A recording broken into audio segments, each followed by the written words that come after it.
ಎಲ್ಲ ಒಂದು ಕಡೆಗೆ ಬಿ ಜೆ ಪಿಯ ರೆಬೆಲ್ಸ್ ಇದ್ರಲ್ಲ ಅವರಿಗೆ ಈ ರಾಷ್ಟ್ರಮಟ್ಟದ ನಾಯಕರು ಕೊಟ್ಟಿರುವಂಥ ಎಚ್ಚರಿಕೆ ಏನಾದರೂ ನಾಟಿದೆಯಾ? ಯಾಕೋ ಸೈಲೆಂಟ್ ಆಗಿದ್ದಾರೆ.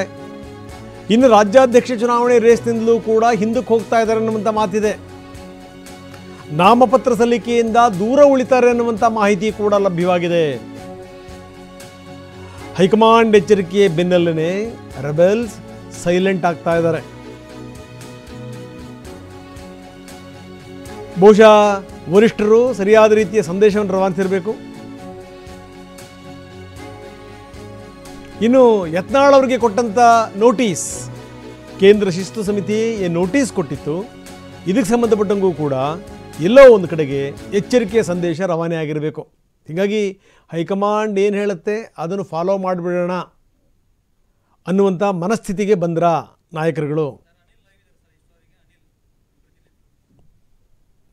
ಬನ್ನಿ, ನಮ್ಮ ಪ್ರತಿನಿಧಿ ಅನಿಲ್ ನಮ್ಮೊಂದಿಗೆ ಈಗ ನೇರ ಸಂಪರ್ಕದಲ್ಲಿದ್ದಾರೆ. ಅನಿಲ್, ಬಹುಶಃ ಯಾವ್ಯಾವ ಅಂಶಗಳ ಕಾರಣ ಆಗಿರ್ಬೋದು ಈ ಚುನಾವಣೆಗೆ ನಿಲ್ಲೋದು ಬೇಡ, ಅಂದರೆ ಈ ನಾಮಿನೇಷನ್ ಮಾಡೋದು ಬೇಡ, ಜೊತೆಗೇನು ಅಂದರೆ ಮಾಡಿದರೂ ಕೂಡ ಗೆಲುವು ಕಷ್ಟ ಅನ್ನುವಂಥದ್ದು ಗೊತ್ತಿದೆ, ಮುಜುಗರ ಆಗೋದು ಬೇಡ ಅಂತ, ಜೊತೆಗೆ ಈ ಮುಖಾಂತರ ಈ ರೀತಿ ಏನಾದರೂ ಒಂದು ಹೆಜ್ಜೆ ಇಟ್ಟರೆ ಅದು ಹೈಕಮಾಂಡನ್ನು ಎದುರ ಕಣ್ಣಂಗೂ ಕೂಡ ಆಗುತ್ತೆ. ಬಹುಶಃ ಇದೆಲ್ಲ ಕಾರಣ ಇರ್ಬೋದಾ?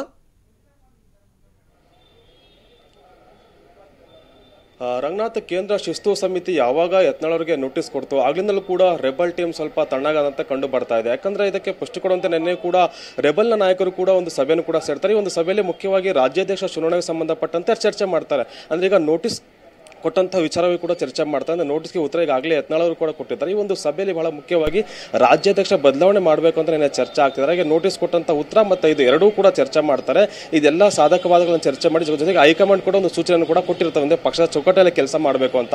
ಅಂದ್ರೆ ಈಗ ಬಿಜೆಪಿ ಹೈಕಮಾಂಡ್ ಕೂಡ ಅಂದ್ರೆ ಈಗ ಸಹಮತದ ಆಯ್ಕೆಗೆ ಒಂದು ಅವಕಾಶವನ್ನು ಕೂಡ ಮಾಡ್ತೀವಿ ಒಂದು ಮಾತನ್ನು ಕೂಡ ಹೇಳಿರುವಂತಹ ಹಿನ್ನೆಲೆಯಲ್ಲಿ ಈಗ ಒಂದು ವೇಳೆ ಇವರೇನಾದ್ರೂ ಪ್ರತ್ಯೇಕವಾಗಿ ರಾಜ್ಯಾಧ್ಯಕ್ಷರ ಒಂದು ಸ್ಥಾನಕ್ಕೆ ಸ್ಪರ್ಧೆ ಮಾಡಿದಂಥ ಸಂದರ್ಭದಲ್ಲಿ ಒಂದು ರೀತಿ ಹಿನ್ನಡೆ ಆಗುತ್ತೆ, ಒಂದು ರೀತಿ ಹೈಕಮಾಂಡ್ನಲ್ಲೂ ಕೂಡ ಹಿನ್ನಡೆ ಆಗುತ್ತೆ, ಪಕ್ಷ ಕೂಡ ಡ್ಯಾಮೇಜ್ ಆಗುತ್ತೆ ಅನ್ನೋ ಹಿನ್ನೆಲೆಯಲ್ಲಿ ಹೀಗಾಗಿ ನಿನ್ನೆ ನಡೆದಂತಹ ಒಂದು ಸಭೆಯಲ್ಲಿ ರಾಜ್ಯಾಧ್ಯಕ್ಷ ಚುನಾವಣೆ ಸ್ಥಾನದಿಂದ ಹಿಂದೆ ಸರೋದಕ್ಕೆ ಕೂಡ ರೆಬಲ್ ಟೀಮ್ ಮುಂದಾಗಿರುವಂಥದ್ದು. ಬಹಳ ಮುಖ್ಯವಾಗಿ ಈ ಒಂದು ರೆಬಲ್ ಟೀಮ್ ನಿರ್ಧಾರಕ್ಕೆ ಕಾರಣ ಏನು ಅಂತ ಗಮನಿಸೋದಾದ್ರೆ ಹೋದ್ರೆ ಅಂದ್ರೆ ಇದುವರೆಗೂ ನಡೆದಂಥ ರಾಜ್ಯಾಧ್ಯಕ್ಷರ ಚುನಾವಣೆಯಲ್ಲಿ ಈಗ ಅವಿರೋಧವಾಗಿ ಕೂಡ ಆಯ್ಕೆ ಆಗಿರುವಂಥದ್ದು. ಅದನ್ನು ಹೊರತುಪಡಿಸಿ ಈಗ ಈ ಬಿಜೆಪಿಯ 37 ಸಂಘಟನಾತ್ಮಕ ಜಿಲ್ಲೆಗಳ ಪೈಕಿ ಈಗಾಗಲೇ 25 ಜಿಲ್ಲಾಧ್ಯಕ್ಷರ ನೇಮಕ ಕೂಡ ಆಗಿರುವಂಥದ್ದು. ಬಾಕಿ 15 ಜಿಲ್ಲಾಧ್ಯಕ್ಷರು ಮಾತ್ರ ಬಾಕಿ ಉಳಿದಿರುವಂಥದ್ದು. ಹೀಗಾಗಿ ಈ ಒಂದು ಬಾಕಿ ಉಳಿದಂಥ ಜಿಲ್ಲಾಧ್ಯಕ್ಷ ಚುನಾವಣೆ ನಡೆಸೋದು ಕೂಡ ಈಗಾಗಲೇ ಹೈಕಮಾಂಡ್ ಸೂಚನೆ ಕೂಡ ಕೊಟ್ಟಿರುವಂಥದ್ದು. ಒಂದು ವೇಳೆ ಈಗ ಆಯ್ಕೆಯಾದಂಥ ಎಲ್ಲಾ ಜಿಲ್ಲಾಧ್ಯಕ್ಷರು ಕೂಡ ವಿಜೇಂದ್ರ ಪರವೇ ಒಲವಿರುವಂಥದ್ದು.